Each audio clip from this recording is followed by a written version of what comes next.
Bonjour à tous, ravi de vous retrouver sur Public Sénat pour suivre ce matin l'examen hier en séance d'une proposition de loi signée du sénateur Les Républicains des Bouches-du-Rhône, Bruno Gilles, qui vise à mieux lutter contre l'habitat insalubre. Un texte qui prévoit notamment de renforcer les capacités d'intervention et de contrôle des collectivités en matière de lutte contre l'habitat insalubre, qui vise à accélérer les réponses pour lutter contre l'habitat insalubre et enfin à renforcer les sanctions contre les marchands de sommeil. Vous allez le voir, si tout le monde était d'accord sur le fond, hier, les sénateurs ont jugé qu'examiner ce texte était un petit peu prématuré. Notamment, la rapporteure Dominique Estrosi-Sassone a demandé un délai supplémentaire pour que le texte soit examiné au mois de juin. Je vous rappelle qu'hier, le débat avait lieu 4 mois après le terrible effondrement de la rue d'Aubagne à Marseille qui a causé la mort de 8 personnes. Retour au débat dans l'hémicycle. Mes chers collègues, à la stupéfaction de tous, le 5 novembre dernier, l'effondrement et la déconstruction de 3 immeubles à Marseille ont entraîné la mort de 8 personnes et l'évacuation par la suite de près de 1600 personnes. Ce drame inimaginable a permis de pointer une douloureuse réalité à Marseille, et pas seulement. En France, au cœur de la 7e puissance économique mondiale, malgré une amélioration continue des conditions de logement au cours des dernières décennies, on recenserait plus de 420 000 logements indignes dans le parc privé. À Marseille, dans la 2e ville de France, le drame de la rue d'Aubagne a mis en lumière plusieurs milliers de logements indignes ou insalubres. Alors tout le monde a dit plus jamais ça. Oui, mais comment? Nous devons prendre toute la mesure de cette tragédie. Il doit y avoir un après rue d'Aubagne. À Marseille, mais dans toute la France, partout où nos concitoyens sont logés dans des conditions indignes. Ce drame révèle toute la difficulté d'agir, la multitude d'acteurs et de parties prenantes, la lenteur et la lourdeur des démarches. Des mesures existent, mais elles sont trop longues à faire appliquer. L'habitat indigne frappe majoritairement les zones urbaines les plus denses, mais gagne de nouveaux territoires, et notamment des zones pavillonnaires et rurales. Habitat indigne, mais de quoi parle-t-on? La notion d'habitat indigne est consacrée dans la loi de mobilisation pour le logement et la lutte contre l'exclusion de mars 2009. Cette notion d'habitat indigne recouvre l'ensemble des situations de logement qui présentent un risque pour la santé ou la sécurité des occupants ou des tiers, ou bien les locaux ou installations utilisés aux fins d'habitation et qui sont impropres par nature à cet usage. Logement insalubre, danger imminent dû au plomb ou à la menace de ruine ou présentant des infractions au règlement sanitaire. La notion de logement décent, quant à lui, est une notion de droit privé qui s'applique dans les rapports locatifs pour les logements mis en location. La décence s'apprécie par rapport à la conformité du logement à des caractéristiques minimales de confort et d'équipement, mais aussi de salubrité et de sécurité. Un bailleur est tenu de remettre au locataire un logement décent, ne laissant pas apparaître de risques manifestes pouvant porter atteinte à la sécurité physique ou à la santé et doter bien sûr des éléments le rendant conforme à l'usage d'habitation. Tout logement insalubre est indécent, mais tout logement indécent n'est pas insalubre. Un logement indigne est non décent, mais un logement non décent peut ne pas être indigne. Le logement indigne recouvre un ensemble de situations au carrefour de problématiques de sécurité, de santé, de misère, voire de criminalité, lequel prospère, hélas, du fait de la hausse du coût des logements et de l'ignoble profit qu'en tirent des clans peu scrupuleux de marchands de sommeil. La gravité de certaines pratiques est avérée et les difficultés rencontrées par les pouvoirs publics et les associations pour y mettre fin sont grandes. Ce drame a révélé toute la difficulté d'agir, la multitude d'acteurs et de parties prenantes, la lourdeur et la lenteur des démarches. Le législateur s'est déjà emparé de ce sujet ô combien complexe. De multiples acteurs interviennent dans la lutte contre l'habitat indigne. 5 ministères sont concernés: les affaires sociales, l'intérieur, la justice, le logement, la santé. Le traitement des situations relève selon les cas de plusieurs échelons et services: la commune, l'établissement public de coopération intercommunale, le préfet. Les polices spéciales de lutte contre l'habitat indigne relèvent selon le cas du maire ou du préfet. L'Agence régionale de santé est chargée, elle, de l'application du pouvoir de police administrative du préfet, fondé sur le Code de la santé publique. Les ARS, comme les communes, n'ont sans doute pas toujours les agents nécessaires pour assurer leur mission. C'est sûrement un élément à considérer dans nos réflexions pour améliorer le traitement de ces insupportables situations. Certaines communes, 208 en France, disposent d'un service communal d'hygiène et de santé qui interviennent sur le territoire de la ville concernée. Il est chargé de faire appliquer la police du préfet pour les procédures liées à la lutte contre l'habitat insalubre. Les services des mairies jouent un rôle majeur dans le traitement des plaintes des administrés.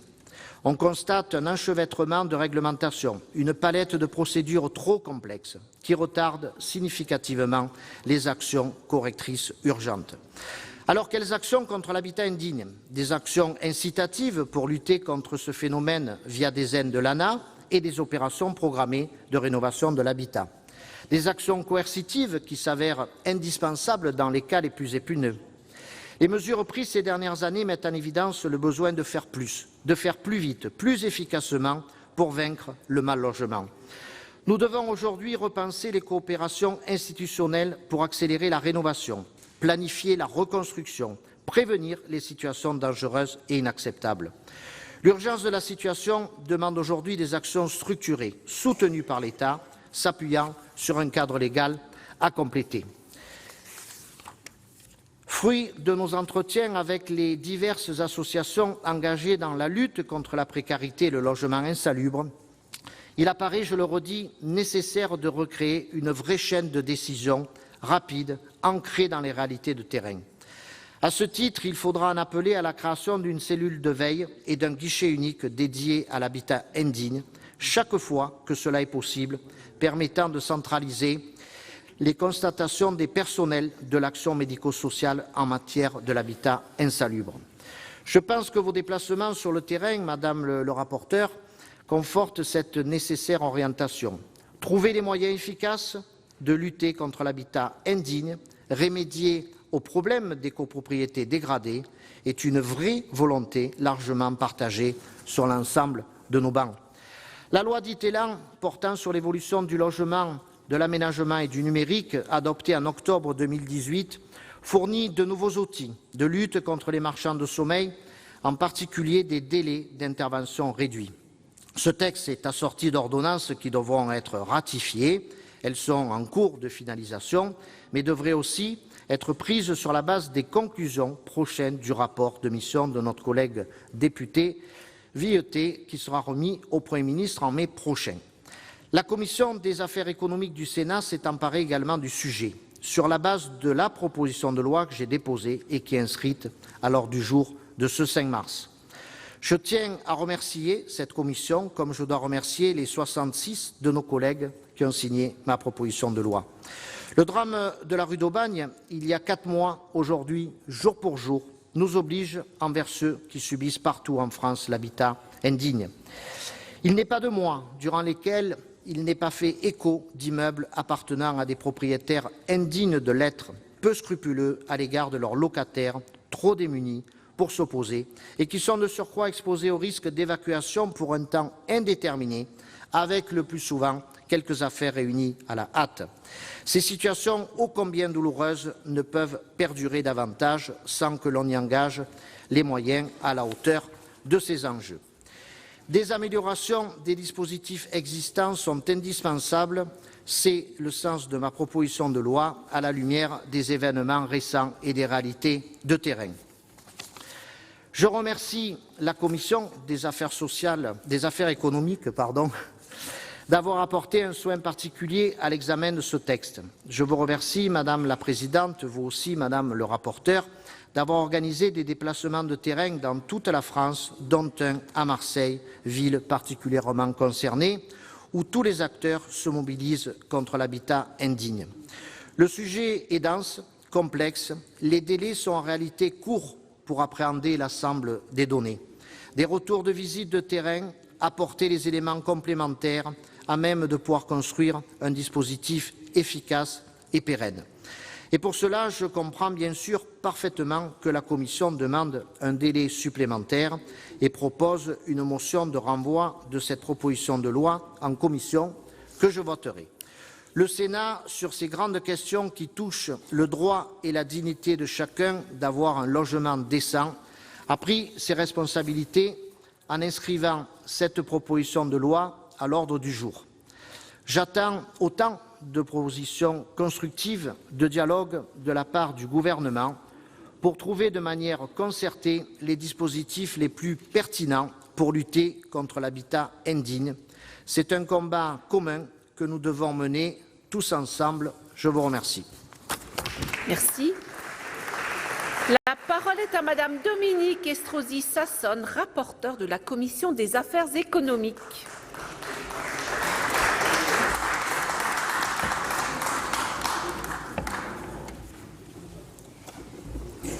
Madame la Présidente, Monsieur le Ministre, Madame la Présidente de la Commission des affaires économiques, mes chers collègues, notre collègue Bruno Gilles l'a rappelé. Sa proposition de loi visant à améliorer la lutte contre l'habitat insalubre ou dangereux a été déposée après le drame survenu à Marseille en novembre dernier.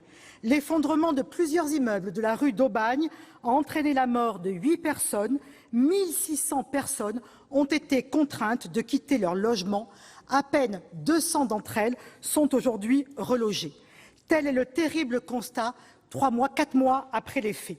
Notre déplacement à Marseille, vendredi dernier, nous a rappelé combien la douleur et l'émotion étaient encore fortes, mais aussi combien une certaine psychose s'est emparée de la population, entraînant au jour le jour des évacuations d'immeubles supplémentaires dans l'ensemble des quartiers de la ville de Marseille. Et cela nous a aussi rappelé les difficultés de gérer une telle situation à laquelle personne n'était préparé. Je voudrais donc remercier Bruno Gilles pour son initiative qui nous donne l'occasion de revenir sur un sujet ô combien important, celui de l'habitat indigne. L'habitat indigne ne se résume pas à Marseille, mais concerne l'ensemble de notre territoire. Entre 400 000 et 2,8 millions de logements seraient indignes ou potentiellement indignes. Alors que notre pays est la 5e puissance du monde, l'existence d'habitats indignes dans ces proportions doit nous interpeller. Le phénomène présente de multiples facettes. C'est un phénomène urbain, mais aussi rural, un phénomène qui concerne les locataires, mais aussi des propriétaires occupants. Le phénomène ne se résume pas non plus aux seuls marchands de sommeil, mais concerne bien aussi des propriétaires de bonne foi, mais impécunieux. Pour être efficaces, nos politiques publiques de lutte contre l'habitat indigne doivent prendre en compte les différents aspects du phénomène. Les réponses doivent être adaptées en fonction des territoires et des personnes concernées. La lutte contre l'habitat indigne est l'affaire de tous. Ce doit être une priorité nationale. L'arsenal législatif de lutte contre l'habitat indigne et les marchands de sommeil a certes été renforcé lors des 3 dernières lois relatives au logement, Allure, Égalité et Citoyenneté et la loi Elan. Parmi les mesures emblématiques, je citerai le permis de louer qui soumet à autorisation préalable la mise en location d'un logement. Sur le plan fiscal, une présomption de revenus a été instaurée sous certaines conditions pour les marchands de sommeil.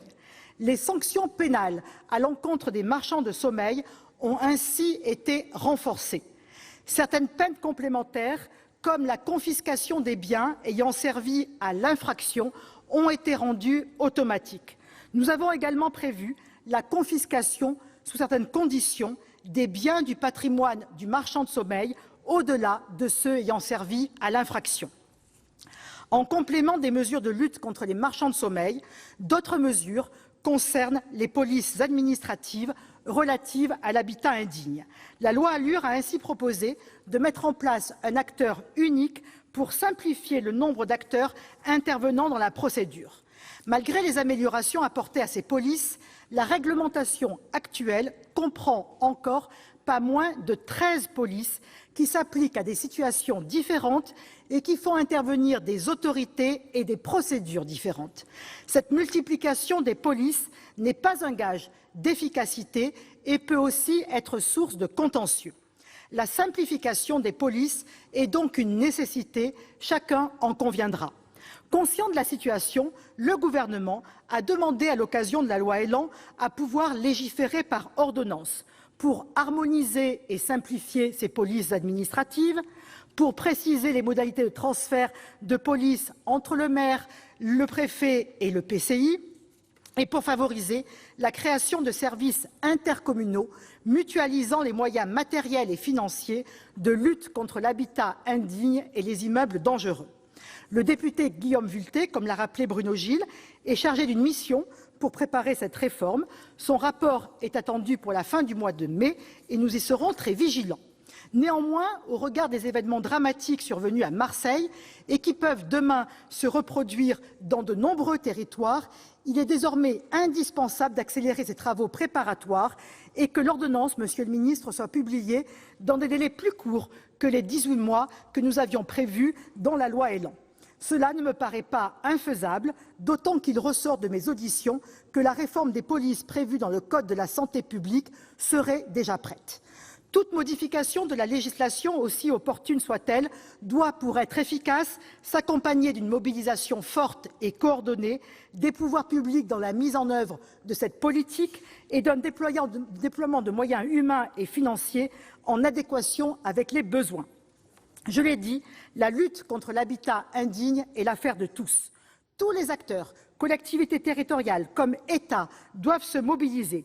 Tous doivent participer au dépistage de l'habitat indigne, aux procédures administratives appropriées et surtout au suivi des mesures prescrites. Ces mesures doivent en effet être suivies d'effet. Pour cela, la justice doit être mobilisée et la réponse pénale doit être rapide et exemplaire. Les collectivités territoriales sont des acteurs de premier plan. Si le manque de volontarisme de certaines collectivités a parfois été dénoncé, il ne faut pas, loin s'en faut, stigmatiser les élus, mais au contraire les encourager et leur faciliter la tâche. Leur action peut certainement être améliorée si l'on simplifie les procédures applicables et si on leur donne les moyens d'agir. Cette politique suppose d'importants moyens, tant humains que financiers. La lutte contre l'habitat indigne a en effet un coût non négligeable. Il faut des agents qui sont chargés de repérer les logements indignes. Il faut bien évidemment reloger les personnes évacuées. Et lorsque le propriétaire ne réalise pas les travaux, les pouvoirs publics doivent pouvoir se substituer à lui, mais aussi engager des procédures pour recouvrer les sommes ainsi mobilisées. Or, dans le contexte de contraintes budgétaires actuelles, les communes et les EPCI ne sont pas toujours en capacité de déployer de tels moyens humains et financiers. La réforme des polices spéciales de l'habitat indigne doit être l'occasion de repenser le financement de la mise en œuvre de ces polices. L'ANA, en la matière, est l'interlocuteur unique en matière de financement pour les propriétaires comme pour les collectivités territoriales. Chaque année, nous débattons du budget de l'ANA. Le président de la République ne souhaite pas une France où, sur des territoires en difficulté, des populations entières seraient assignées à résidence. Alors, que dire d'une assignation à des résidences indignes? Le gouvernement doit être cohérent et affecter à cette agence des moyens à la hauteur des enjeux. Pour les propriétaires, la question du financement du reste à charge demeure plus que prégnante. La suppression de l'APL accession, qui était aussi utilisée à travers l'APL travaux pour la réalisation de travaux, a eu un impact sur le nombre de logements rénovés. Ici encore, le gouvernement doit être cohérent et rétablir l'APL accession. J'en viens rapidement à la présentation des 9 articles de la proposition de loi. L'article 1er propose d'appliquer l'autorisation de diviser aux opérations tendant à diviser le logement, qu'elles nécessitent ou non des travaux. L'article 2 inverse la logique actuelle du permis de louer en posant le principe selon lequel le silence de la collectivité sur la demande du permis de louer vaut décision de rejet à l'issue d'un délai de 2 mois. Les élus locaux auront accès au casier judiciaire des personnes soumettant une déclaration préalable de location, un permis de louer ou un permis de diviser. Tel est l'objet de l'article 3. À l'article 4, il est prévu que lorsque le propriétaire d'un immeuble déclaré insalubre rémédiable et faisant l'objet d'une interdiction temporaire d'habiter n'aura pas réalisé les travaux prescrits dans le délai d'1 mois, cet immeuble pourra être soumis à la procédure simplifiée d'expropriation. Plusieurs mesures doivent permettre également d'accélérer les réponses apportées aux situations d'insalubrité et de dangerosité. Ainsi, à l'article 5, la durée maximale d'habitation d'un immeuble déclaré irrémédiablement insalubre est réduite de 1 an à 3 mois. Il est en outre proposé à l'article 6 de raccourcir de 3 mois à 1 mois le délai dans lequel l'agent doit se déplacer pour visiter un logement et établir un constat en matière d'insalubrité. En complément des mesures de lutte contre les marchands de sommeil adoptées dans Allure et Élan, les sanctions pour non-respect des règles relatives au permis de louer et à la déclaration de mise en location sont renforcées aux articles 7 et 8. Enfin, à l'article 9, l'exercice de l'action publique par des associations de lutte contre l'habitat indigne est ouvert à 3 nouveaux cas. La démarche initiée par Bruno Gilles va dans le bon sens. Chacun d'entre nous ne peut être que favorable à ce que des réponses plus rapides et plus efficaces soient apportées dans le traitement de l'habitat insalubre, dangereux et plus largement de l'habitat indigne. J'ai procédé à plusieurs auditions, notamment des ministères, des représentants des propriétaires, des maires. Il me reste encore quelques personnes à auditionner. Nous sommes allés avec la présidente et certains de nos collègues la semaine dernière à Aubervilliers, à Montfermeil et à Marseille. Nous aurons encore 2 déplacements en Picardie pour l'habitat rural insalubre et en Outre-mer. Il me paraît important de prendre en compte ces différents déplacements. C'est la raison pour laquelle j'ai proposé à notre commission de prendre un peu plus de temps pour approfondir notre réflexion sur les dispositifs proposés dans la proposition de loi. C'est pourquoi, après en avoir discuté avec Bruno Gilles, qui l'a confirmé ici même, la commission propose au Sénat d'adopter une motion tendant à renvoyer la proposition de loi en commission et le texte serait alors inscrit dans la semaine d'initiative du Sénat au mois de juin. Je vous remercie. Merci. La parole est à Monsieur Julien Denormandie, ministre chargé de la Ville et du Logement. Merci beaucoup, Madame la Présidente. Madame la Présidente Sophie Primas, Madame la rapporteure Dominique Estrosi Sassone, Monsieur le sénateur Gilles, Mesdames et Messieurs les sénateurs. Je veux tout d'abord saluer votre initiative, Monsieur le sénateur Gilles, ainsi que le groupe des Républicains, pour cette proposition de loi qui intervient très peu de temps après le drame de la rue d'Aubagne en novembre dernier. À Marseille, j'y suis allé dans les heures qui ont suivi ce drame. J'y étais alors que 2 immeubles s'étaient effondrés et que le 3e ne s'était toujours pas écroulé. J'ai eu l'occasion d'y retourner à plusieurs reprises pour être aux côtés et soutenir nos concitoyens qui ont été confrontés de manière très brutale et très vive aux conséquences de ce drame, mais de manière plus générale aux conséquences de l'habitat indigne. J'y suis allé également à chaque fois pour y tenir des réunions de travail pour m'assurer que tous les acteurs, je dis bien tous les acteurs, que ce soit les services de l'État, les opérateurs ou les collectivités, soient pleinement mobilisés dans 2 objectifs. Le premier, c'était de gérer l'urgence, c'est-à-dire le relogement. Vous l'avez dit, Madame la rapporteure, à peu près un peu moins de 2000 personnes ont été délogées et encore près de 1300 restent dans des hébergements dits temporaires. Mais également pour préparer les actions à mettre en œuvre pour la rénovation à court et moyen terme du centre-ville, avec une stratégie d'intervention très claire qui pourrait notamment passer par une contractualisation, un accord entre l'État, la ville et la métropole. Beaucoup de travail reste à faire, mais je voudrais ici vous assurer de la pleine, entière et totale détermination qui est la mienne, mais aussi mobilisation de mon ministère et de tous les opérateurs de l'État pour apporter des solutions très concrètes aux Marseillaises et Marseillais endeuillés. Et vous l'avez rappelé, Madame la rapporteure, ce sujet de l'habitat indigne est malheureusement beaucoup plus vaste que les événements qui sont survenus à Marseille. J'ai eu l'occasion de le redire aux côtés de la Fondation Abbé Pierre lors de leur remise de leur rapport annuel il y a quelques semaines. C'est plusieurs centaines de milliers de logements qui aujourd'hui, dans notre pays, souffrent de cette caractéristique d'être un habitat indigne. Et cet habitat indigne, c'est un fléau qui compromet la santé des personnes, parfois même leur intégrité physique, mais aussi qui ont de graves conséquences, par exemple sur l'éducation des enfants qui dorment dans des logements dits insalubres ou suroccupés. Et donc c'est un sujet qui est une priorité de ce gouvernement et je crois que les différents débats que nous avons eus sur la loi Elan, les différentes initiatives que nous avons prises peuvent en témoigner. La rénovation, la réhabilitation, la lutte contre cet habitat indigne, c'est près de 18 milliards d'euros qui sont consacrés par l'État, ses partenaires ou les opérateurs en appui de l'action des collectivités qui sont pleinement mobilisées également sur ce sujet.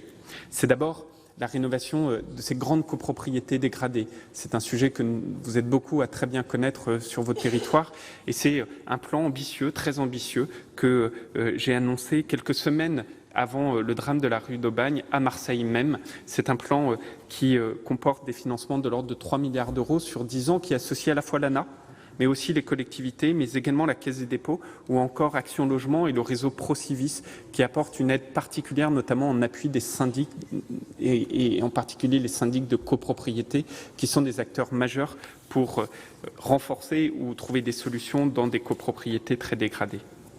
C'est également la rénovation d'un certain nombre de centres-villes, de villes dites moyennes. Je n'aime pas cette dénomination, mais c'est celle qui est employée, c'est-à-dire des villes de quelques dizaines de milliers d'habitants, avec l'action cœur de ville que beaucoup ici connaissent. C'est enfin la rénovation des quartiers populaires avec le programme de rénovation urbaine financé par les collectivités locales, par les bailleurs sociaux, par Action Logement et par l'État, avec ce doublement de ces financements, 10 milliards d'euros, mais surtout une accélération très forte de son déploiement, puisque songez que depuis mai 2018, c'est à peu près 4,3 milliards de financements qui ont été engagés dans des projets de rénovation urbaine. Et vous l'avez dit, Madame la rapporteure, il y a également un sujet qui est très important, qui est l'aide aux particuliers, avec notamment la question du reste à charge. Parce que les politiques publiques ont souvent apporté beaucoup d'aide, mais la question du reste à charge est essentielle. Et je crois profondément que c'est par cette question du reste à charge que les appuis aux individus, aux habitants, doivent être considérés. C'est par exemple ce que nous avons fait avec la chaudière à 1 euro, qui est un exemple que je donne simplement pour montrer qu'il est possible de trouver de nouvelles offres où le reste à charge est très fortement limité. Cette priorité, elle trouve également sa traduction, vous l'avez dit, Monsieur le sénateur Gilles, dans le cadre de la loi Elan qui a été adoptée. Et je voudrais dire que ce chapitre de la loi Elan, consacré à la lutte contre l'habitat indigne et spécialement la lutte contre les marchands de sommeil, a fait l'objet d'un accord unanime des deux chambres dans le cadre de la CMP, suite aux travaux portés par les parlementaires et notamment animés ici par Madame la Présidente Prima et Madame la rapporteure Dominique Estrosi Sassone, que je voudrais une nouvelle fois remercier.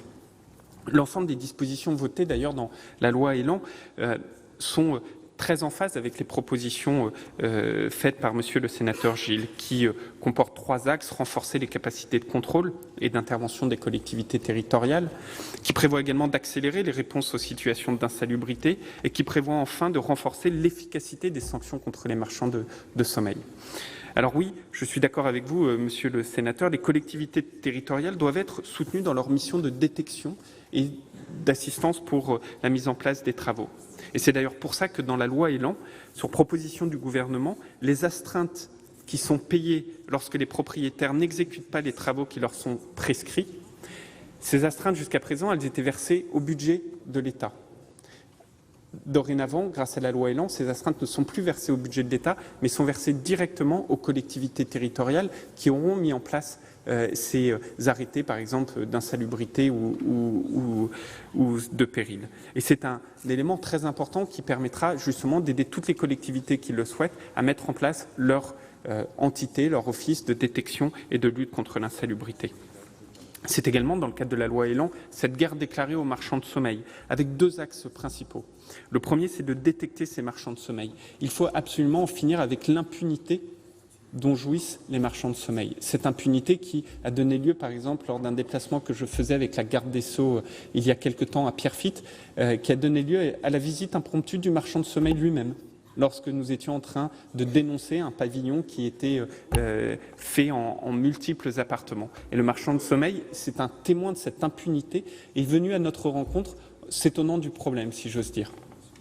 Et face à ça, il faut accompagner les familles qui subissent ces marchands de sommeil, qui souvent sont dans une telle détresse qu'elles n'osent pas les dénoncer. C'est pour ça que dans la loi Elan, nous avons obligé les syndics de copropriété et les agences immobilières à dénoncer, et le mot figure dans la loi, à dénoncer ces pratiques des marchands de sommeil. Mais c'est également un renforcement des sanctions, et notamment des sanctions financières prises à l'encontre des marchands de sommeil, parce qu'il n'y a que ça qu'ils comprennent, c'est de les taper au portefeuille. Et c'est pour ça qu'on a accentué fortement la pression financière, vous l'avez dit, Madame la rapporteure, en considérant désormais les marchands de sommeil comme des trafiquants de drogue. Et des premières décisions de justice ont été prises, notamment, je pense à une décision du tribunal à Bobigny, ont été prises à l'encontre d'une personne, un notable, qui louait là aussi son ancien lieu professionnel et qui en faisait une activité de marchand de sommeil. Cette pression financière, il fallait également l'accentuer quand vous voyez qu'il y avait des aberrations. Je pense notamment lorsqu'une collectivité territoriale menait une opération d'expropriation en parallèle de la décision de justice de condamnation du marchand de sommeil. Figurez-vous qu'il y avait des cas où, à la fin, l'expropriation allant à son terme, la collectivité territoriale était obligée d'indemniser, au titre de l'expropriation, le marchand de sommeil lui-même.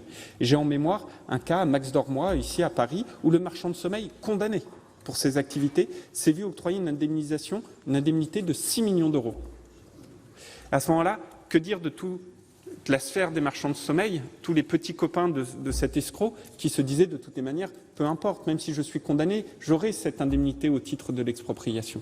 Et ça aussi, la loi Elan y a mis fin en saisissant ces indemnités d'expropriation dès lors qu'elles étaient prononcées. Il y a également aujourd'hui une automaticité dans la confiscation des biens qui est extrêmement importante. Alors aujourd'hui, la question, c'est la mise en œuvre de tout cela, à la fois la mise en œuvre du plan ambitieux de 18 milliards que j'évoquais, et la mise en œuvre des décisions prises dans la loi Elan. Afin notamment d'assurer l'effectivité de ces mesures, nous avons pris avec Madame la garde des Sceaux des dispositions pour faire 6 territoires de mise en œuvre accélérée des dispositions, notamment des dispositions de la loi Elan.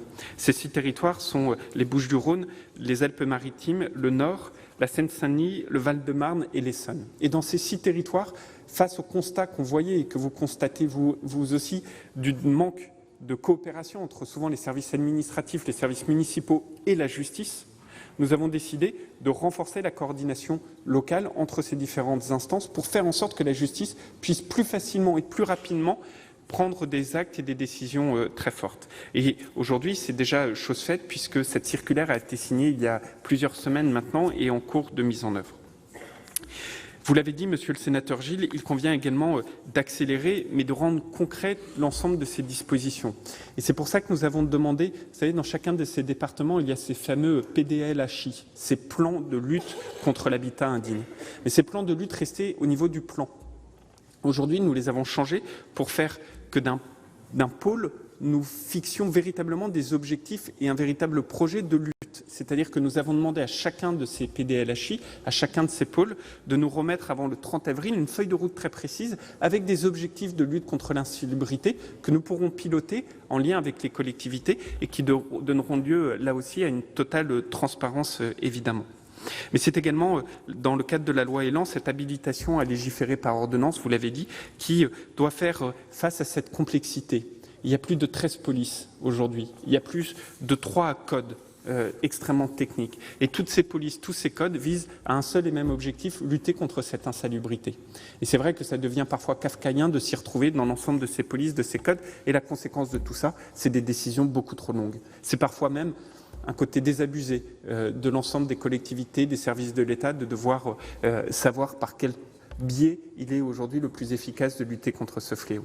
Et donc c'est la mission que le Premier ministre a confiée au parlementaire Guillaume Vuilletet pour faire en sorte, conformément au débat que nous avons eu dans cette Assemblée, pour faire en sorte que nous puissions mettre en regard les besoins opérationnels de lutte contre l'habitat indigne, mais également les outils et voies et moyens disponibles pour les collectivités territoriales qui sont en première ligne avec l'appui des services de l'État, que ce soit les ARS, la préfecture ou tant d'autres.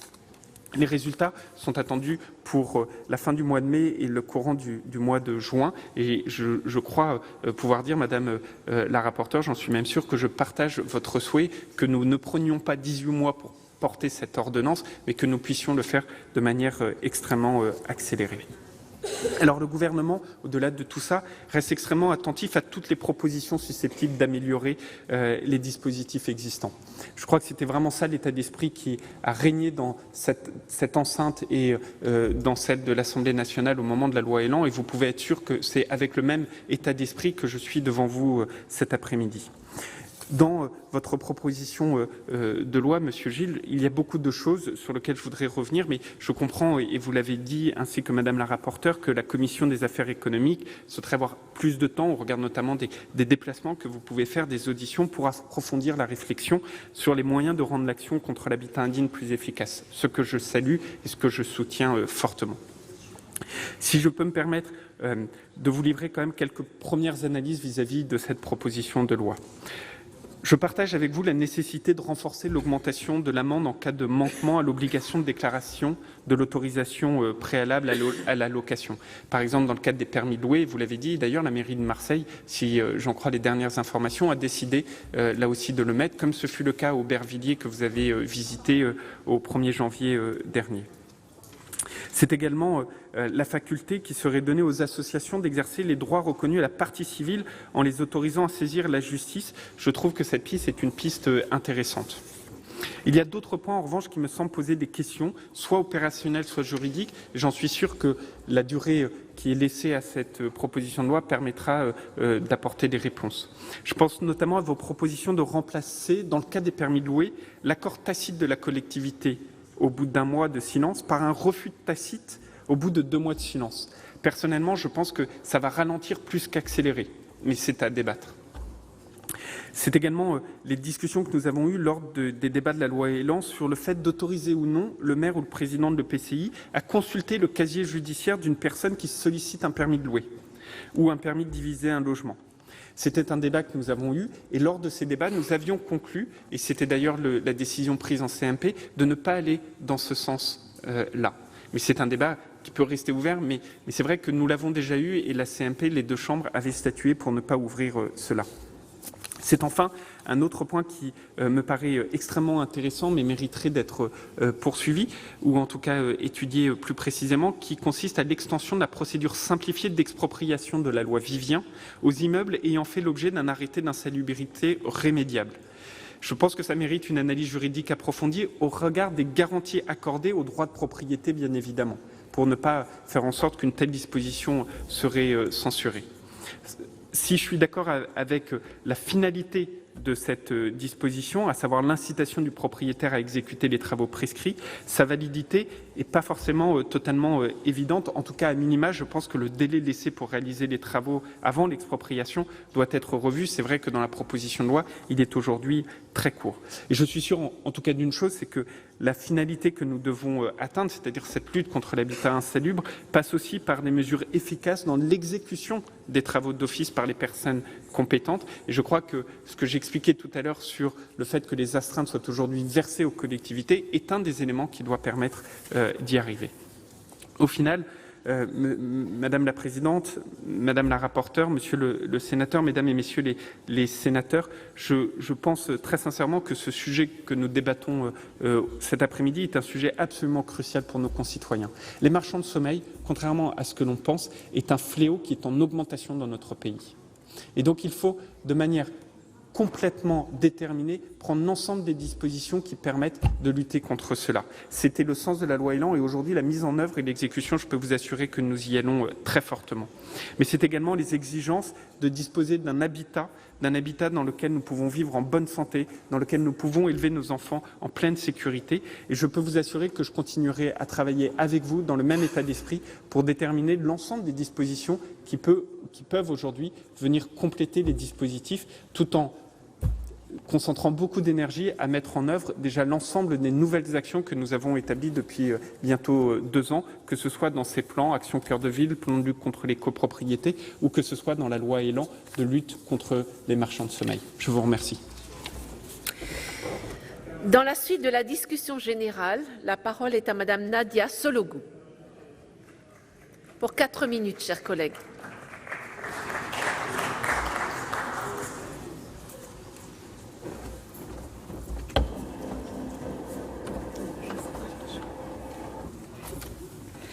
Madame la Présidente, Monsieur le Ministre, Madame la Rapporteure, mes chers collègues, si ce qui s'est passé à Marseille est fort heureusement exceptionnel, cet événement n'en demeure pas moins révélateur d'une situation indigne de la France. Aussi, je tiens à remercier notre collègue Bruno Gilles pour son volontarisme et à l'assurer de la mobilisation de notre groupe sur ce sujet. Les communes sont en première ligne dans la lutte contre l'habitat indigne ou dangereux. Les problématiques de l'habitat insalubre semblent essentiellement associées aux banlieues dégradées, aux grandes agglomérations, aux tours et aux bars des années 70, dont les besoins sont légitimes et urgents. Nous ne devons cependant pas oublier que ce mal sévit également en dehors des zones urbaines. Madame la rapporteure l'a très justement souligné dans son rapport, l'habitat indigne et insalubre est bien un phénomène touchant tous nos territoires. Les marchands de sommeil existent partout. Je pense à Infy, une commune de la Nièvre, connue pour ses aciéries historiques, qui m'interpellait récemment car se sentant totalement désarmée et démunie pour faire face aux phénomènes spéculatifs. Reconversion des cités minières ou industrielles, transformation expéditive de bâtiments anciens en quelques appartements de fortune, voilà quelle est une réalité quotidienne. En zone rurale, nombreux sont par ailleurs les cas de situations souvent anciennes s'étant dégradées peu à peu, qui concerne en grande partie des personnes âgées, occupant des logements vétustes, voire dangereux. L'identification et le traitement de ces zones dégradées est particulièrement difficile. La typologie des occupants est très particulière, certains même ne considérant pas leur logement comme étant objectivement dégradé. Le niveau de ressources, le sentiment de ne pas être éligible à des subventions, une culture qui ne porte pas à solliciter des aides, une forme de pudeur, la difficulté à se projeter dans des travaux qui bousculeront le quotidien ou à quitter un logement dans lequel on a toujours vécu empêche d'atteindre cet objectif de rénovation de l'habitat insalubre. Et puis, il existe aussi le stade suivant dont je n'ai pas entendu parler, celui de la ruine inoccupée dans le bourg, que les élus voient lentement se dégrader en faisant le constat de leur impuissance. Il s'agit également et réellement d'habitats dangereux, et je pense à monsieur le maire de Saint-Sauge, qui, le jour de ma visite dans sa commune, a dû faire déguerpir une bande d'adolescents qui, ne croyant pas mal faire, jouaient dans une maison menaçant de s'effondrer. Quels sont les recours de la municipalité ? Certains bâtiments doivent purement et simplement être détruits. Voici ce que dit la loi. Le maire, qui a connaissance de tels faits, peut de sa propre initiative engager une procédure de péril. Le maire doit saisir le tribunal administratif afin qu'il désigne un expert chargé dans les 24 heures de constater ou non le péril imminent. Tout cela semble d'une simplicité enfantine, mais je vous demande, Monsieur le ministre, qui prend en charge la rémunération de cet expert ? Je vais vous parler de celui que j'ai rencontré l'été dernier à Cessy-les-Bois, sur cette commune, une bâtisse menacée ruine présentant un réel danger. Il s'agit d'une commune de 104 habitants. La propriétaire du bâtiment en question était une dame anglaise injoignable, mais il aurait aussi bien pu s'agir d'une succession dont on ne retrouve pas les héritiers, d'une copropriété dont les différents membres ne s'entendent pas, des suites d'un divorce dans lequel chacun des conjoints renvoie vers l'autre, de propriétaires insolvables ou simplement, comme à Neuvy-sur-Loire, refusant de payer. Bref, qui paye l'expert qui permet d'initier la procédure ? À Cessy-les-Bois, Saint-Sauge ou Neuvy-sur-Loire et dans tant d'autres communes de France, on économise sur chaque dépense de fonctionnement et s'il faut choisir entre des travaux à l'école et une expertise pour une ruine dont le propriétaire est défaillant, le choix sera simple. Aussi, Monsieur le Ministre, je profite de l'occasion qui m'est donnée dans cette discussion générale pour attirer votre attention sur le fait qu'il faut impérativement prévoir un fonds, un mécanisme, une prise en charge de ces frais d'expertise. Si l'État souhaite réellement éradiquer sur l'ensemble du territoire national l'habitat devenu trop dangereux pour être occupé ou pour être reconverti, alors il faut prévoir un mécanisme qui permette de travailler aussi sur les bâtiments en péril. Il ne peut laisser les élus de proximité seuls face à ces lourdes responsabilités. Je vous remercie. Mes chers collègues, cela a été dit, la proposition de loi qui nous est proposée aujourd'hui par notre collègue Bruno Gilles fait suite, bien évidemment, aux drames qui se sont produits le 5 novembre dernier à Marseille.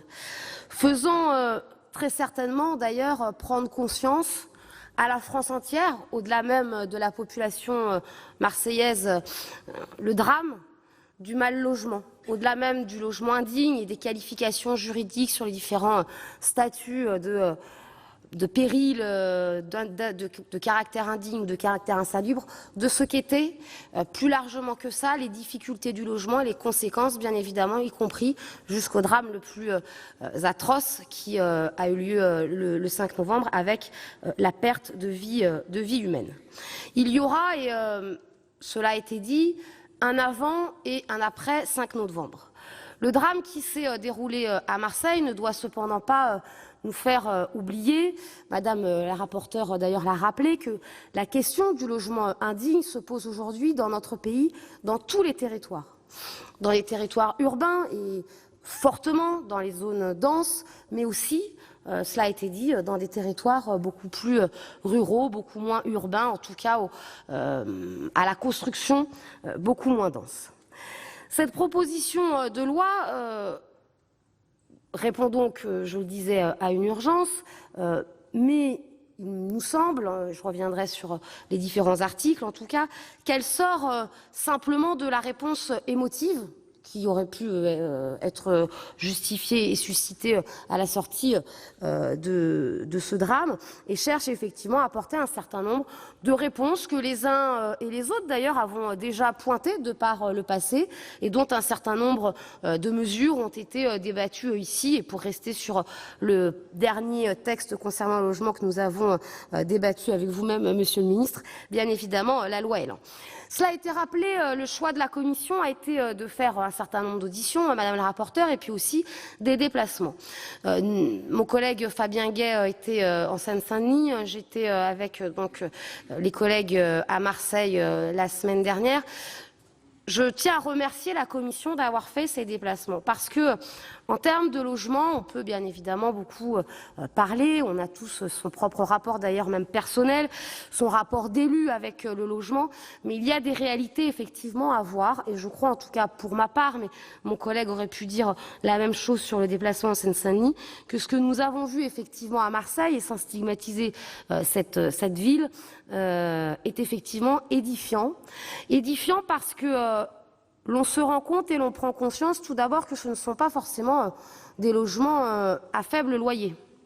Et que donc si on en arrive en tant que locataire à accepter à la fois cette question de la qualité du logement et la question de la qualité bien évidemment entre guillemets et la question du prix du loyer, c'est qu'il y a réellement un manque de logement dans notre pays qui fait que pour beaucoup, ils n'ont pas d'autre choix, si ce n'est après d'accepter de dormir à la rue, que de vivre dans des conditions indignes. Et donc, il en revient à la puissance publique, aux collectivités territoriales, mais aussi à l'État. Vous l'avez rappelé, Monsieur le Ministre, mais je crois qu'il faut être encore plus à l'offensive, de prendre à bras-le-corps cette question du logement. Nous n'allons pas rouvrir ici tous les débats que nous avons eus au moment de la loi Elan. Vous savez ce que nous pensons de la loi Elan. Nous pensons qu'elle est en deçà des ambitions, mais en deçà même parce que lors des déplacements et lors de la discussion avec les élus, mais aussi avec les différentes associations de locataires, qu'est-ce qui revient inévitablement? C'est que pour sortir de la question du logement indigne, il y a besoin de logements disponibles. Et en mettant à mal, et qui plus que le logement social peut aujourd'hui relever ce défi de construire du logement pour répondre à ces besoins-là. Et en mettant à mal le logement social, bien évidemment, on fragilise la possibilité de construction, de rénovation d'un certain nombre de logements dans les différentes villes et dans l'ensemble des territoires concernés. Dire également, parce que nous avons atteint ici la question du péril imminent, mais il y a bien évidemment toute la question de l'indécence, de l'insalubrité d'un certain nombre de logements. Et là aussi, nous l'avons vu sur les déplacements, il est aujourd'hui inacceptable, j'ai envie de dire, il est indigne.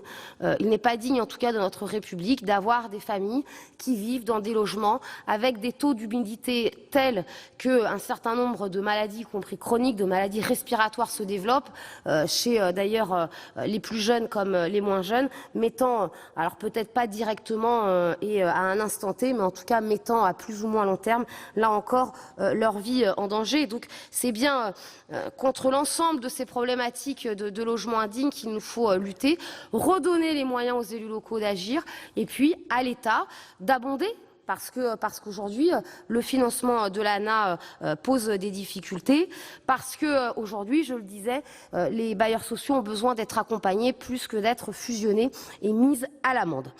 La proposition qui va nous être faite à l'issue de cette discussion générale sera un renvoi en commission que nous voterons parce que nous partageons l'objectif de la commission de continuer à approfondir parce que ce qui revient finalement des auditions et des déplacements, c'est la volonté de trouver les meilleurs dispositifs pour être le plus efficace et répondre finalement à l'urgence des locataires qui aujourd'hui certes ont un logement, mais encore faut-il voir dans quelles conditions et qui, je l'ai déjà dit, n'est pas digne, je crois, de notre République en ce XXIe siècle.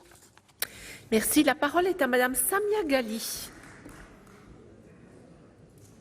pour 4 minutes.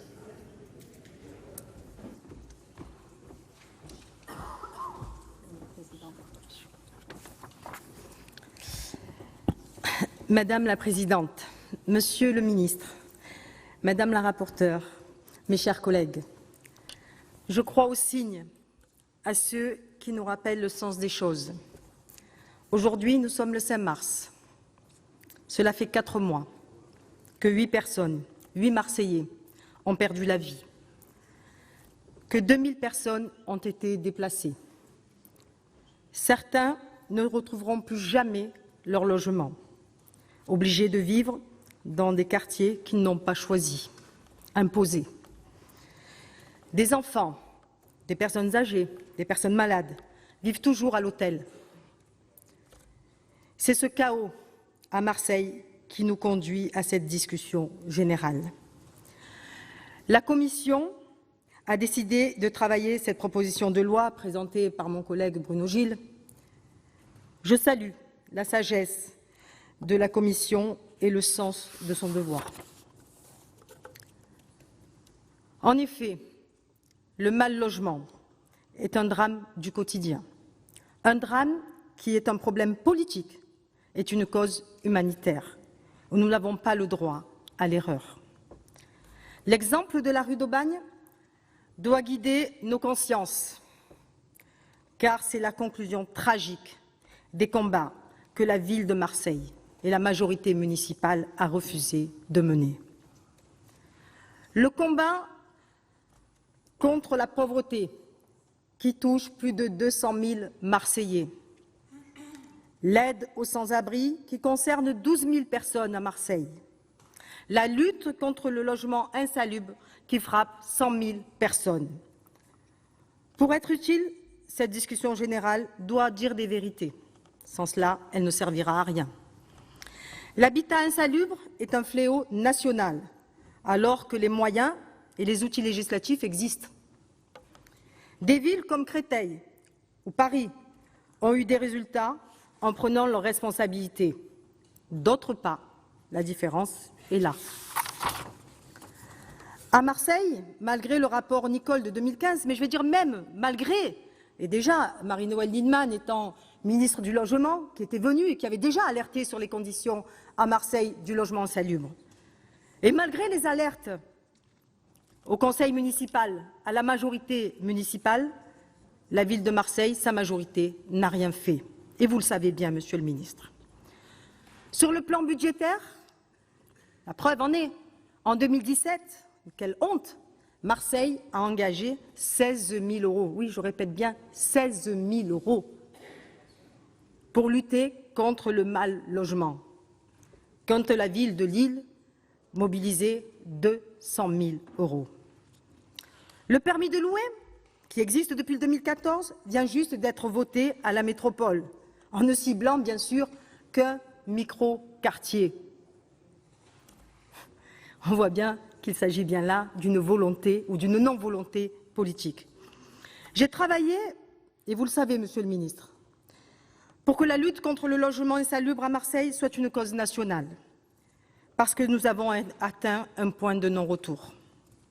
À ce titre, et vous savez, je n'ai pas la langue de bois, et je veux dire des vérités, je voudrais vous remercier, Monsieur le ministre, pour votre engagement, pour votre loyauté vis-à-vis des Marseillais, votre engagement sans relâche, votre soutien aux Marseillais et à Marseille, votre soutien immédiat après la catastrophe, et vous l'avez dit, quand d'autres étaient dans le silence ou voire même dans le déni. Je veux aussi saluer la création de la SPLAIN que j'appelais de mes vœux ici même au Sénat. Nous ne pouvons plus attendre que les événements tragiques se reproduisent pour trouver des solutions. La CAF est en mesure aujourd'hui de bloquer le versement des allocations aux propriétaires véreux, qui pour certains se retrouvent même dans la majorité municipale. Nous devons lutter contre les logements vacants de longue durée grâce à l'ordonnance de 45. Je termine, Madame la Présidente. Vous avez déjà dépassé de plus. Jacques Chirac. Je vais vous demander vraiment de conclure. Jacques Chirac l'avait utilisé quand il était maire de Paris. Madame Galli, il faut vraiment conclure. Je termine, mais il me semble que cette question, vous savez, d'autres ont dépassé. Je termine, si vous me permettez. Comme il le disait, la réquisition, ce n'est pas du vol. Mais j'en arrête là, mes camarades, mes chers amis, parce que je pense que c'est vrai que la parole est à présent à ça a dû M. faire mal à Joël vos Abbé. oreilles pour certains. Merci, Madame la Présidente.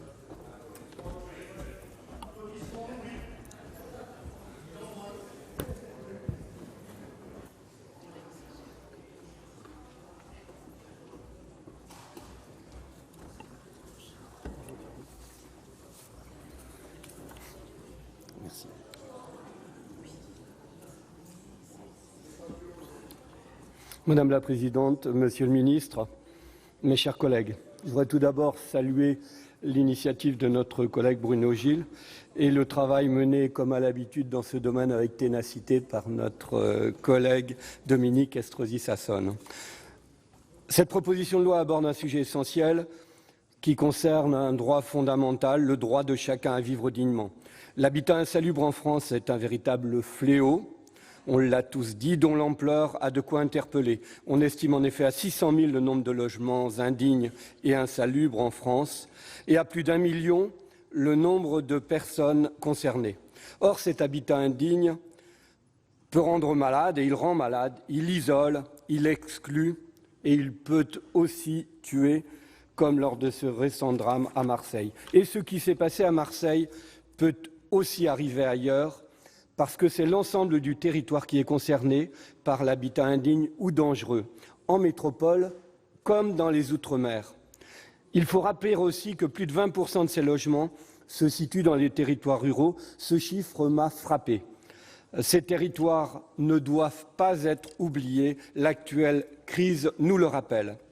Face à ce constat, ce texte propose des réponses, notamment sur la lutte contre les marchands de sommeil.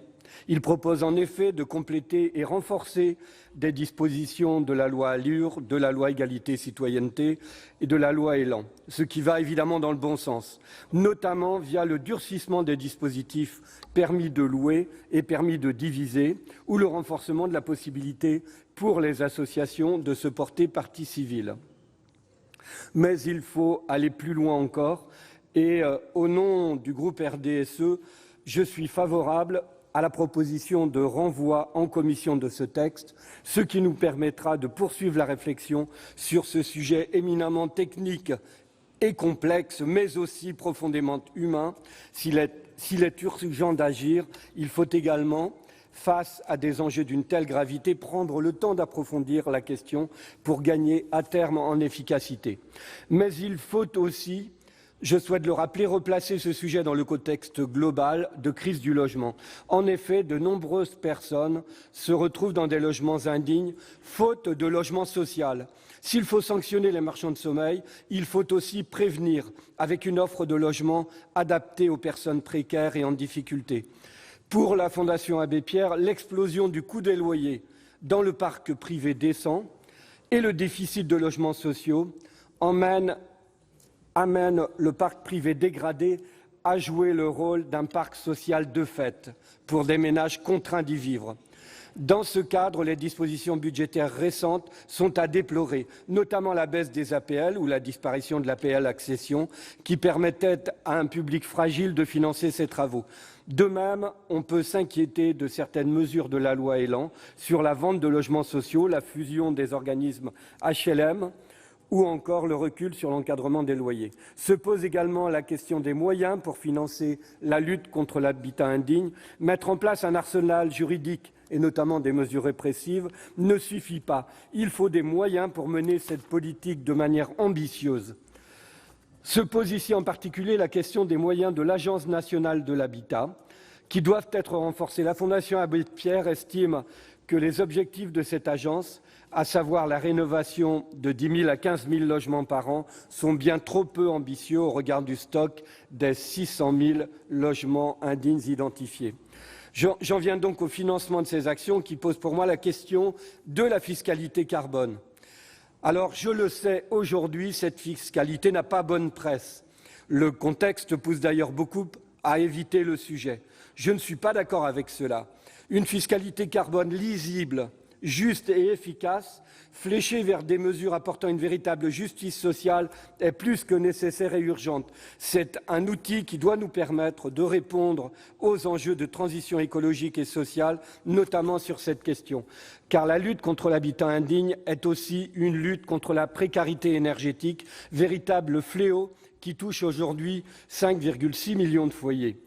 Il nous faut ici encore bien plus de moyens et d'ambition pour la rénovation thermique des bâtiments et de plus, en renforçant les ambitions des plans de rénovation énergétique, ce sont aussi des milliers d'emplois dans ce secteur qui seront créés.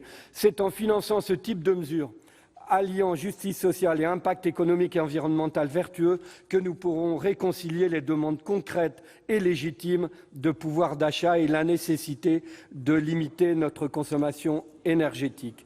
Il nous faut, face à l'urgence sociale et environnementale, un grand programme d'investissement public écologique dont le montant serait isolé du déficit budgétaire et non comptabilisé dans les fameux 3% de déficit autorisés par l'Union européenne. Je vous remercie. Merci. La parole est à Monsieur Stéphane Ravier pour 3 minutes.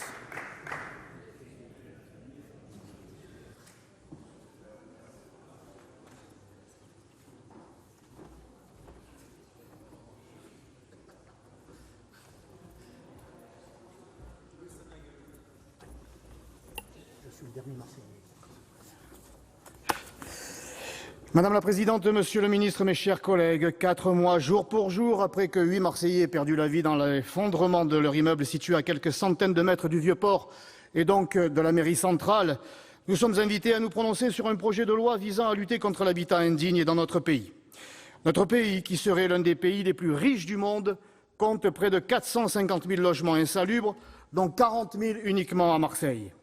À ces élus marseillais et marseillaises qui cherchent à se racheter une virginité politique à Paris, je rappelle que j'ai déposé sur le bureau du Sénat dès le mois de novembre une proposition de résolution visant à créer une commission d'enquête pour faire toute la lumière sur les responsabilités des élus phocéens dans ce drame de la rue d'Aubagne.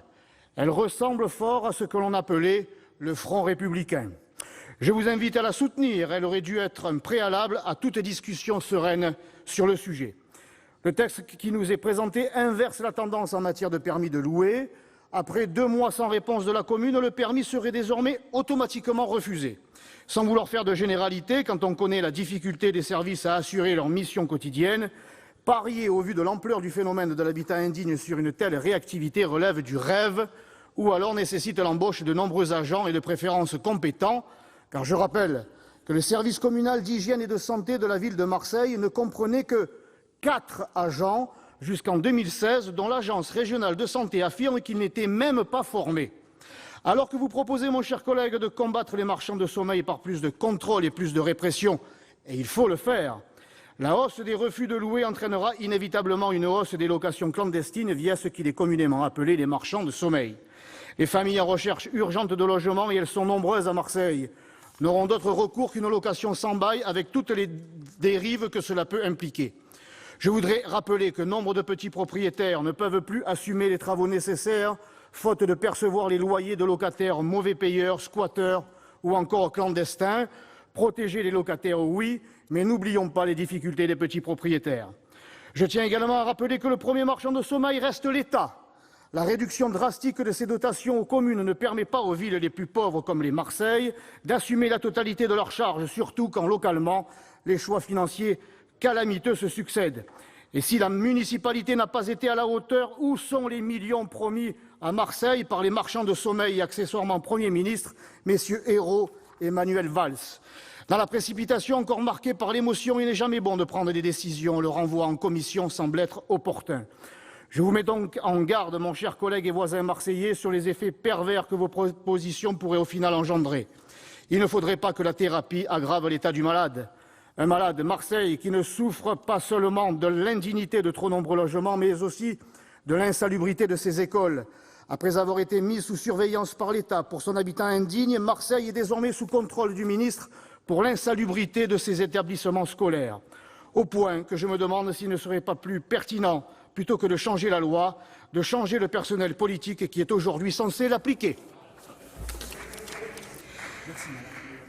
La parole est à Monsieur Philippe Dallier pour 5 minutes.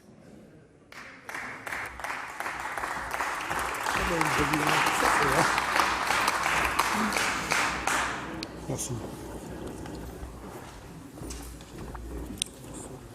Madame la Présidente, Monsieur le Ministre, Madame la Présidente de la Commission des Affaires économiques, Madame la Rapporteure, mes chers collègues. Habitat dégradé, indécent, indigne, insalubre ou dangereux, les termes ne manquent pas pour décrire les situations que vivent plusieurs millions de nos concitoyens. Nous sommes en France au XXIe siècle. Et les drames comme celui de Marseille nous rappellent, au prix de vies humaines, combien nos politiques publiques sont peu efficaces à résorber ces situations. Pourquoi ? Voilà bien la question que nous devons nous poser. Les rapports ne manquent pas. Chaque année, la Fondation Abbé Pierre rend son rapport sur le mal-logement. Il y a ceux que les collectivités territoriales ou les services de l'État commandent. Il y en a eu un de l'IAU en décembre dernier sur la région Île-de-France. Sur les chiffres, on parle de 450 000 logements indignes ou insalubres recensés en France, mais c'est vrai qu'on peut monter à 1 million, 2 millions de logements qui sont concernés par ces problématiques.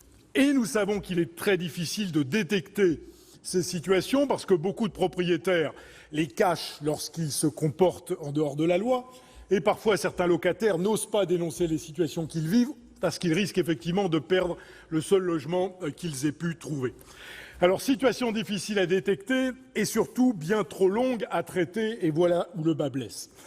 Lors de la visite sur le terrain à Aubervilliers de la commission à laquelle j'ai participé, Madame le maire nous a fait visiter une copropriété qui a été signalée en 1999, il y a 20 ans, qui a fait l'objet de travaux, essentiellement sur la façade, mais dont le bâti a continué à se dégrader au point que certains immeubles sont rendus inhabitables, mais le reste de la copropriété est toujours habité. 20 ans pour que le problème ne soit pas résolu et s'aggrave même avec une situation dangereuse aujourd'hui.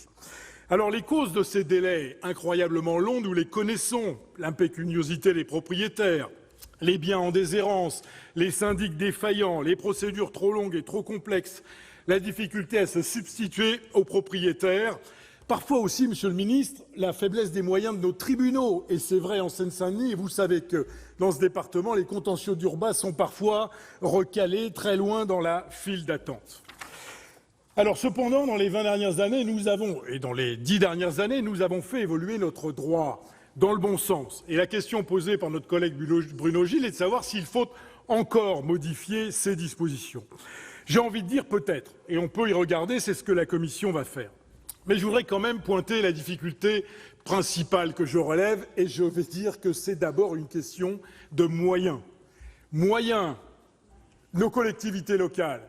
C'est vrai qu'on leur demande d'en faire toujours plus dans ce domaine, Monsieur le Ministre. Le permis de louer, le permis de diviser, recruter des agents pour aller vérifier la salubrité des appartements. Tout cela, effectivement, demande des moyens. Or, nous le savons, vous demandez dans le même temps à nos collectivités locales de limiter leurs dépenses de fonctionnement, 1,2% maximum pour tout le monde. Donc, il y a une certaine incohérence. S'il nous faut recruter du monde pour traiter ces problèmes, eh bien les dépenses de fonctionnement vont croître. Et donc il faudrait, Monsieur le Ministre, sortir peut-être une politique publique aussi importante que celle-là de la fameuse toise sous laquelle eh bien, vous imposez à toutes les collectivités de passer. Et puis il y a les moyens, Monsieur le Ministre, que globalement la puissance publique met sur la table.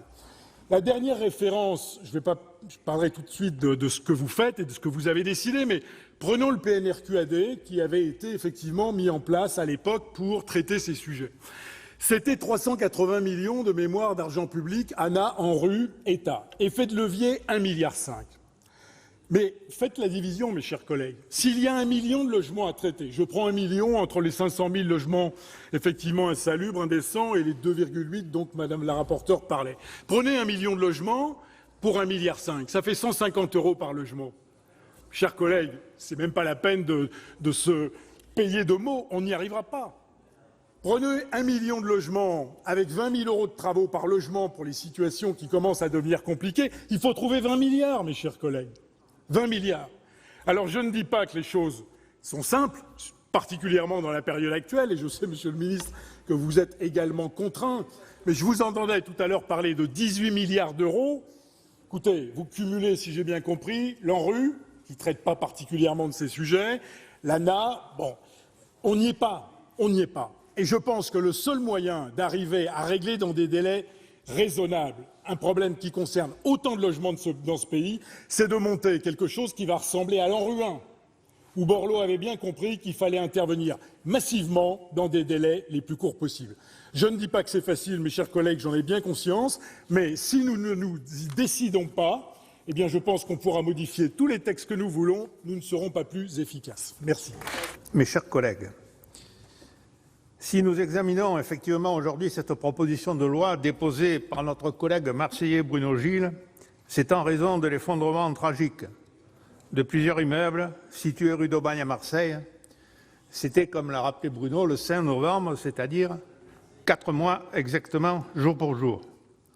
Et permettez-moi tout d'abord, puisque je suis le dernier intervenant, d'avoir une pensée émue pour les 8 victimes de ce drame et leurs familles, sans oublier le désarroi des 1500 personnes qu'il a fallu reloger et dont certains, des centaines, vivent encore dans des hôtels. Mais ce qui s'est passé à Marseille, ça a été dit aussi, peut hélas se reproduire dans d'autres villes où le problème de l'habitat insalubre et dangereux relève bien souvent d'un habitat indigne que l'on laisse se dégrader jusqu'à devenir un jour des immeubles en péril. J'ai été moi-même, durant un mandat de 6 ans, adjoint aux travaux et à l'urbanisme et responsable à l'époque d'un secteur DSQ, développement social des quartiers. C'était la politique de la ville des années 80 et me suis aperçu, avec la pratique, que les procédures mises à la disposition des élus afin de lutter efficacement contre ce type de logement étaient non seulement insuffisantes, mais de plus étaient inadaptées. Aussi, je ne peux que me réjouir de voir enfin un texte de nature à renforcer les capacités de contrôle et surtout d'intervention de la collectivité ou des collectivités locales concernées.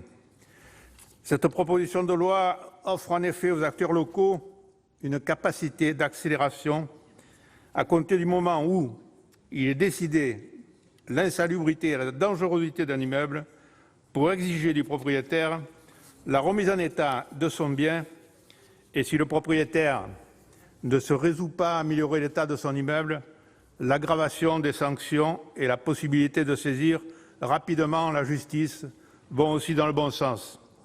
De plus, dans la majorité des cas, la difficulté pour le maire réside dans la méconnaissance de l'insalubrité et de la dangerosité même de l'immeuble. En effet, cet état n'apparaît pas toujours par le seul examen de la façade visible de l'extérieur. Aussi, il est important que le maire puisse envoyer un agent sur place en moins d'1 mois si un citoyen, le plus souvent un voisin ou un locataire, saisit le maire ou le préfet sur l'état d'insalubrité d'un immeuble. D'ailleurs, dans mon département de Vaucluse, il y a seulement une semaine, une communauté d'agglomération importante, celle de Cavaillon, vient de décider, à titre expérimental, d'instaurer un permis de location pour lutter contre 942 résidences principales concernées, dégradées fortement, où logent 2200 personnes, alors que 58% de ces habitations ont été construites avant 1949. Enfin, comment ne pas se pencher davantage et avec plus de rigueur sur ceux qui louent ces logements insalubres, ces marchands de sommeil, comme ça a été dit, et exiger d'eux la protection des personnes qui logent contre des risques d'effondrement, d'incendie et quelquefois de panique. À ce sujet, il convient, comme le prévoit ce texte, de simplifier les différents systèmes de police de l'habitat concernés, d'autant que cette réforme des polices prévue dans le Code de la santé publique serait déjà prête. Sur ce point, et pour compléter les mesures figurant déjà dans les lois Allure et Élan, il convient d'être beaucoup plus sévère contre ces marchands de sommeil qui, malheureusement, ne sévissent pas que dans les zones urbaines. Aussi, les articles 7 et 8 de la présente proposition de loi vont dans le bon sens en sanctionnant beaucoup plus sévèrement les non-déclarations de mise en location et les absences de permis de louer. En fait, pour lutter contre ce fléau de l'habitat insalubre, il faut impérativement, et ça a été dit, une mobilisation forte et coordonnée des pouvoirs publics et un déploiement de moyens humains et financiers à la hauteur de l'enjeu. Et je rejoins en cela l'intervention de Philippe Daillet. En effet, l'éradication de l'habitat insalubre est l'affaire de tous et la mobilisation des acteurs locaux comme des collectivités locales et de l'État est nécessaire pour à la fois dépister cet habitat indigne et insalubre, engager les procédures administratives appropriées pour y remédier et enfin et surtout il faut vraiment conclure. Avoir la capacité de suivre rigoureusement les mesures qui auront été prescrites. C'est à ce triple challenge que les mesures que nous allons voter doivent répondre. Je vous remercie. Nous passons à la discussion de la motion tendant au renvoi en commission. Madame Dominique Estrosi Sassone a déposé, au nom de la Commission des affaires économiques, une motion distribuée sur le numéro 1 tendant au renvoi à la commission du texte en discussion. La parole est à Madame Dominique Estrosi Sassone. Pour la motion, vous disposez de 10 minutes, chers collègues. Merci Madame la Présidente. Les 10 minutes seront beaucoup trop importantes parce que effectivement j'ai déjà pu m'exprimer dans mon discours que j'ai fait donc ici même au plateau pour dire les raisons pour lesquelles je souhaitais demander le renvoi en commission de la proposition de loi qui nous a été présentée par notre collègue Bruno Gilles visant à améliorer la lutte contre l'habitat insalubre ou dangereux. Et je remercie la plupart des groupes politiques qui se sont exprimés d'avoir compris le sens de la démarche que nous avons voulu instaurer au sein de la Commission des affaires économiques et d'avoir accepté, puisque la plupart d'entre vous l'ont dit dans leur prise de parole, d'avoir accepté justement le renvoi en commission de cette PPL. Nous l'avons dit aussi pour un grand nombre d'entre nous, et le ministre lui-même l'a aussi dit, cette PPL va dans le bon sens. Et bien évidemment, nous, ce que nous souhaitons, c'est continuer à enrichir cette proposition de loi de notre collègue Bruno Gilles, à regarder effectivement, comme l'a soulevé Monsieur le ministre, pour certains articles qui d'ores et déjà semblent pouvoir faire en tout cas consensus entre l'auteur de la proposition de loi, la rapporteure et le gouvernement, et puis sur d'autres points, amener plus loin notre expertise, nos informations, notre volonté de regarder juridiquement ce qui est faisable ou pas, et comment aussi est-ce qu'on peut venir renforcer tout l'arsenal législatif qui est déjà là, existant. Vous l'avez rappelé, Monsieur le ministre, il faut déjà s'assurer aussi que cet arsenal législatif important, comment est-ce qu'il peut être mis en œuvre et s'il mérite aussi d'être perfectible en la matière. Et puis, des auditions restent encore à être conduites. J'en ai déjà mené un certain nombre. Il faut encore en mener d'autres. Nous avons déjà engagé un certain nombre de visites sur le terrain, mais ces visites n'ont eu lieu que la semaine dernière. Et si nous avions d'ores et déjà aujourd'hui examiné complètement la PPL avec des amendements qu'auraient pu présenter un certain nombre de nos collègues, nous n'aurions pas pu, sauf peut-être dans la discussion générale, faire état de tout ce que nous avons pu percevoir en réalisant d'abord ces 2 visites la semaine dernière en Seine-Saint-Denis et sur Marseille.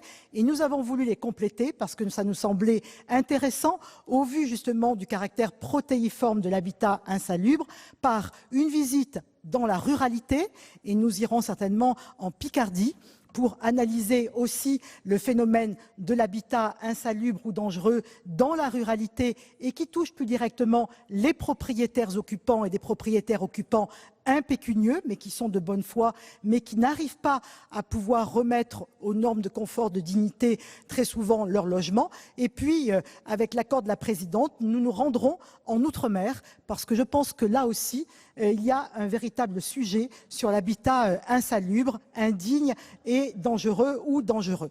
Et donc, pour toutes ces raisons-là, eh bien, nous avons pensé que nous donner un laps de temps supplémentaire de réflexion d'un certain nombre de semaines nous permettrait de mieux approfondir ce travail qui a déjà été réalisé, de le rendre plus efficient, plus pertinent, de regarder aussi quelles sont la faisabilité, la nécessité peut-être de mettre en œuvre des dispositifs qui s'inscrivent plus dans le domaine préventif. Parce qu'aujourd'hui, force est de constater et de reconnaître que le volet curatif nous semble déjà important, mais que dans le volet préventif, on pêche peut-être aussi et que peut-être il y a lieu de creuser comment nous pourrions mettre en place des dispositifs dans le domaine de la prévention, parce que nous sommes souvent dans un constat, un état des lieux une fois que malheureusement l'habitat insalubre ou dangereux est constaté, et comment faire en sorte pour endiguer ce phénomène et peut-être agir plus en amont et regarder aussi des dispositifs qui s'inscriraient dans une nécessaire simplification. Même si, Monsieur le Ministre, nous l'avons noté, il y a bien sûr l'habilitation à légiférer par ordonnance de la loi Elan sur la volonté de simplification et la réforme des différentes polices 13 prévu dans le Code de la santé publique, qui est absolument nécessaire. Je suis heureuse de vous avoir entendu dire que le temps que nous étions donné dans la CMP, qui était de 18 mois, est aujourd'hui beaucoup trop long et que nous pouvons accélérer les choses, et tant mieux si effectivement nous pouvons y parvenir dans ce sens-là, et que effectivement il nous faut aussi être vigilants et regarder, même si ça arrivera un peu tardivement par rapport à là encore notre calendrier, ce que dira le rapport de Guillaume Vuilletet, qui a été directement mandaté par le Premier ministre sur ce sujet ô combien important. Donc pour toutes ces raisons, je pense que ce renvoi en commission est un renvoi qui sera bénéfique pour les uns et les autres, pour le travail que nous souhaitons continuer à montrer ici au Sénat, pour faire véritablement de cet habitat insalubre, de la lutte surtout contre l'habitat insalubre, indigne ou est dangereux, d'en faire vraiment une priorité nationale, d'en faire l'affaire de tous, collectivités territoriales, État, associations, pour que nous soyons toujours plus pertinents, efficients et que nous puissions apporter une véritable réponse aux besoins et aux attentes d'un certain nombre de nos concitoyens qui sont mal logés et pour lesquels effectivement il faut véritablement intervenir de façon importante, et que nous puissions nous dire que peut-être à travers tout cet arsenal législatif déjà existant et ce travail que nous aurons conduit, et je vous remercie Monsieur le Ministre d'y apporter une attention bienveillante, eh bien nous puissions apporter ces réponses à une grande partie de nos concitoyens dont on voit combien la misère humaine aujourd'hui est importante, combien elle est exploitée, mais ce ne sont pas que des marchands de sommeil, encore une fois, qui touchent le problème de l'habitat insalubre, et combien aussi nous pouvons là aussi être d'un précieux secours pour tous ces propriétaires occupants, des locataires qui sont aussi locataires de propriétaires bailleurs de bonne foi, mais qui manifestement n'arrivent pas à endiguer ce phénomène ô combien important. Merci Madame la rapporteure. Monsieur le ministre, quel est l'avis du gouvernement ? Merci beaucoup Madame la Présidente. J'aurai un avis favorable comme je l'ai exprimé tout à l'heure. Et vraiment, moi je voudrais saluer à la fois la qualité des débats et surtout tout le chemin qui nous reste à parcourir. Je crois qu'on a déjà fait beaucoup, vous l'avez dit, et plusieurs interlocuteurs intervenants l'ont signalé. On a fait beaucoup à la fois sur des vastes politiques que nous avons initiées, renforcées, lancées, de la rénovation urbaine en passant par la lutte contre les copropriétés dégradées que j'avais annoncé à Marseille quelques semaines avant ce terrible drame.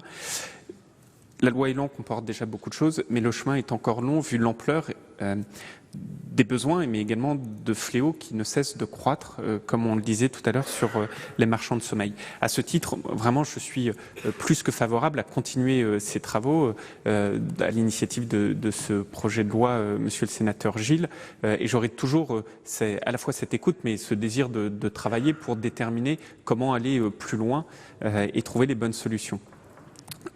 Au regard de ce qui a été dit, moi je retiens également plusieurs éléments, mais deux sur lesquels je voudrais insister, qui ont été soulignés par certains, et notamment par Monsieur le Sénateur Dallier et Madame la Sénatrice Galli. Aujourd'hui, la loi telle qu'on l'a constituée, les projets tels qu'on les a faits, il porte beaucoup sur comment donner de nouveaux outils juridiques aux collectivités. Comment simplifier le travail fait par les collectivités. Je crois que c'est essentiel. Et vous l'avez à de nombreuses reprises indiqué. Aujourd'hui, c'est soit kafkaïen, soit beaucoup trop long. Et quand il faut 20 ans pour pouvoir traiter un sujet qui pourtant peut porter jusqu'à l'intégrité physique de nos concitoyens, c'est juste insupportable et intolérable. C'est aujourd'hui ce qu'on a entrepris de faire. Ça ne va pas suffisamment vite, Madame la rapporteure, vous avez raison, mais vraiment, vous connaissez ma détermination, on va tout faire pour accélérer ces délais. Mais il y a un sujet sur lequel, et Monsieur le sénateur Dallier et Madame la sénatrice Guelli, vous avez insisté, qui moi me paraît très intéressant de continuer à travailler, c'est la question du portage. Je dis ça parce que, Monsieur le sénateur Dallier, vous avez 1000 fois raison. Le constat que fait Jean-Louis Borloo lorsqu'il lance l'ANRU est en fait exactement le même constat auquel aujourd'hui on est confronté. Et là, vous avez raison, c'est que ministre du Logement et de la Ville que je suis, d'un côté j'ai renforcé le pôle de l'ANA, de l'autre côté j'ai renforcé le pôle de l'ANRU, et enfin j'ai renforcer ou créer une nouvelle politique, que ce soit Action Cœur de Ville ou la lutte contre les copros dégradés. Et donc aujourd'hui, on a plusieurs politiques qui viennent s'emboîter les unes aux autres, qui, dans leur majorité, répondent d'une manière ou d'une autre à ce sujet de l'indignité du logement. Pas forcément l'insalubrité, mais l'indignité. Pas forcément le péril, mais l'indignité. Et c'est ce que disait Madame la sénatrice Guelli tout à l'heure sur Marseille. Qu'est-ce qu'on s'est, de quoi on s'est rendu compte après 4 mois de travail? C'est que créer une SPLA-IN, que les élus franciliens connaissent bien, c'était la Soreca, qui avait été mise en place sur Paris pour éradiquer l'insalubrité, s'avère aujourd'hui une solution très pertinente. Et c'est là aussi une solution de portage, c'est-à-dire comment on crée soit une société, soit une entité qui fait à la fois l'acquisition, le réaménagement, la revente et qui prend en compte l'ensemble des difficultés auxquelles sont confrontés les élus locaux. Sur Marseille, c'est ce sur quoi on a travaillé, notamment avec les collectivités. Moi, j'y crois beaucoup. Je pense que c'est un vrai sujet de portage en appui aux collectivités. Je crois que c'est un des moyens également de répondre à votre constat, enfin d'apporter une solution à votre constat, parce que vous avez 1000 fois raison. Peut-être qu'il faut même aller encore plus loin. Peut-être qu'il faut... Aujourd'hui, ces sociétés de portage, elles existent au niveau local. Il y en a une en Île-de-France. Il y en a une qu'on est en train de créer sur Marseille. Il y aura peut-être d'autres choses qu'il nous faudrait faire. En tout cas, moi, je suis vraiment preneur qu'on profite aussi de ces quelques mois qui nous séparent des travaux et dans le cadre de la Commission pour réfléchir également à de nouveaux sujets qui ne seraient pas forcément inclus aujourd'hui dans la PPL, comme ces sujets de portage, parce que je partage votre constat. Je crois qu'au début des années 2000, lorsque Jean-Louis Borloo crée l'ANRU, il fait le même constat qui est le nôtre aujourd'hui. On a poussé très fort de tout feu sur certains outils. La question est, est-ce qu'il faut globaliser le tout? C'est une vraie problématique, une vraie question, et je suis très partant pour prolonger la réflexion dessus. Donc, avis favorable du gouvernement. Je rappelle qu'aucune explication de vote n'est admise. Je vais mettre aux voix la motion numéro 1 tendant au renvoi à la Commission. Qui est pour son adoption? Qui est contre? Absolument. Donc la motion est adoptée. Le renvoi de la proposition de loi à la Commission est ordonné. Voilà, vous l'avez vu, si les sénateurs étaient favorables sur le fond à cette proposition de loi signée Bruno Gilles qui vise à mieux lutter contre l'habitat insalubre, ils ont décidé à main levée d'un renvoi en commission afin d'examiner ce texte seulement au mois de juin. Et cela après avoir mieux travaillé sur ce texte, notamment pour renforcer son volet préventif. C'était la volonté de la rapporteure, la sénatrice Les Républicains, Dominique Estrosi Sassone, qui a rappelé également qu'il fallait pouvoir élargir ce texte, même si le cas de l'effondrement des rues d'Aubagne était hier dans toutes les têtes. Aujourd'hui, dans toute la France, entre 400 000 et 2,8 millions de logements sont potentiellement des habitats insalubres. Vous pouvez toujours voir et revoir toutes les séances sur notre site publicsénat.fr. Très bonne journée sur les chaînes parlementaires.